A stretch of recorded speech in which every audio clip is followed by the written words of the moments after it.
Metaphor Refantasio is an interesting game. You could easily call it a carbon copy of a familiar formula, yet it still feels fresh. When I first got my hands on one of the dungeons in an early demo, shortly after playing Persona 3 Reload, Metaphor almost felt like a fantasy mod for that game. From the turn-based combat in which you gain extra turns by hitting elemental weaknesses down to the controls and animations. Whereas the Persona games from the same developers at Atlus mix dungeon crawling and demon hunting with live simulation elements in Japanese high schools, Metaphor keeps the dungeon crawling and time management, but drops the high schoolers. Instead, you're thrust into a war of roses set in a bizarre fantasy land where a giant face in the sky demands that the people name a new king, making you go out and find enough allies in the populace against the traitors. Metaphor shows that sometimes you don't need big gameplay innovations to create a new appeal. The jrpg genre was always very iterative, yet it also remains a story-heavy genre in an audiovisual medium, meaning that shifting the gameplay's context can drastically alter the feel. Having consumed popular media from Japan for decades, I'm simply done with Japanese high school settings. So I was all in for Metaphor. In theory, high fantasy isn't any less trite, but Metaphor isn't your typical fantasy setting. Instead, it's an unusual mix of fantasy, body horror, steampunk, renaissance art and sketch-like aesthetics with some of the weirdest creatures you can find, featuring an overly bombastic soundtrack.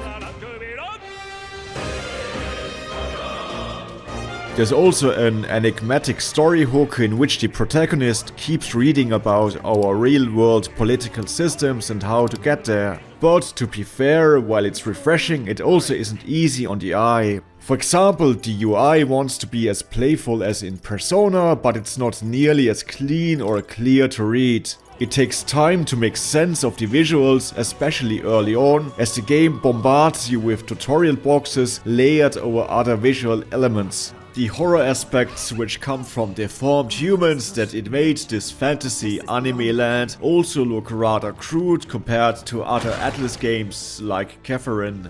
Beneath its unique audiovisual identity is a strong and familiar gameplay foundation which can now shine in a different light. Exploring huge dungeons is as engaging as ever, if not better, particularly because the difficulty doesn't pull punches. Customizing your jobs and preparing a diverse party is key to surviving, as well as constantly adapting to new foes with new weaknesses and different attack patterns. I like how very early on the game tells you to sneak by a dragon, but if you decide to encounter it anyway, it's very much possible to defeat it with a good strategy, even if it is much more of a challenge. This approach is emblematic of much of the game, where good strategy can overcome higher level enemies. If you want, you can push yourself deep into a dungeon before retreating and heading back into town, which I always appreciate. And then there's one feature more JRPGs should introduce, which is the ability to slash away weak enemies on the world map before you even enter a battle screen.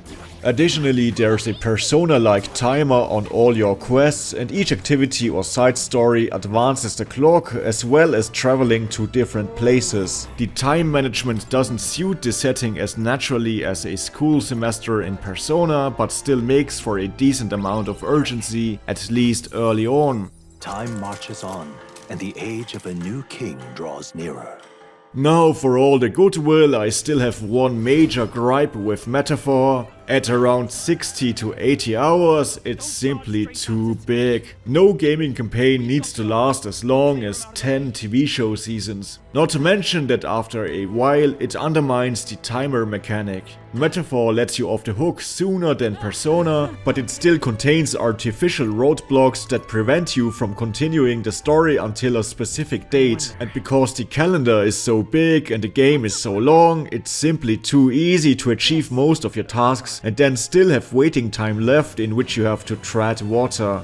Similar to Persona, I would have preferred a tighter, shorter campaign where the time management decisions truly impact your character builds and might even incentivize replays. I'm a fan of revisiting games down the line, and even though Metaphor is quite unique, at this kind of volume it's probably not something I'll ever get back to, which is a shame.